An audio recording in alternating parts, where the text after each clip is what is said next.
Urc în mașină să vadă tăți că stare. Bratan, nu s-aude nică, dă-te rog mai tare. Mulțumiți de viață, noi mergem pe sectoare. Mulțumiți de viață sau doar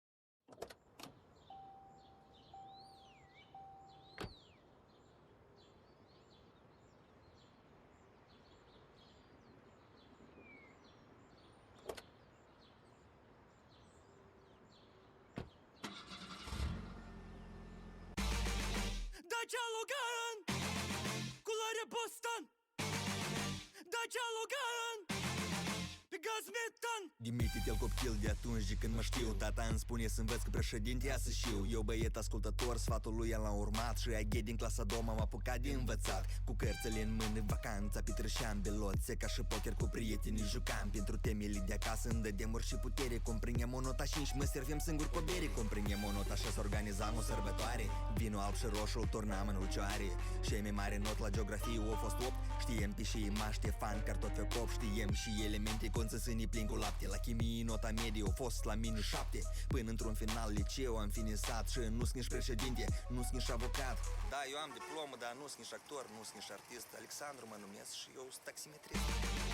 Dacia Logan, culoare Boston. Dacia Logan, pe gaz metan. Trecutul a fost greu, învățatul am finisat. Președinte nu mă văd nici avocat. Dar în schimb viitorul, eu îl văd cam trist în calitate de taximetrist. Dar am și o bucurie, pot să deschid o bere. Soția Mirabela e cu burta la vedere. Faptul că e luna nouă pentru mine ar însemna zi și noapte pasageri voi vâna. Și iată deja e al 4-lea an. Casa și masa ni salonul la Logan. Aici și mănânc și tot aici și beau. Volanul ni martor atunci când mi-e rău. Am 2 membri din familia mea arestați. Finul meu, Nicu Rusu, și frățiorul meu, Nando Mocanu.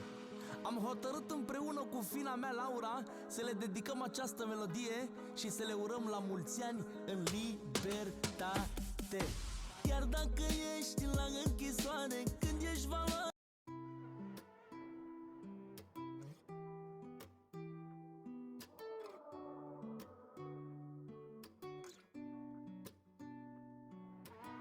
Arzând de ars de el, de un alt fel de băiat care cu și prin tine a devenit.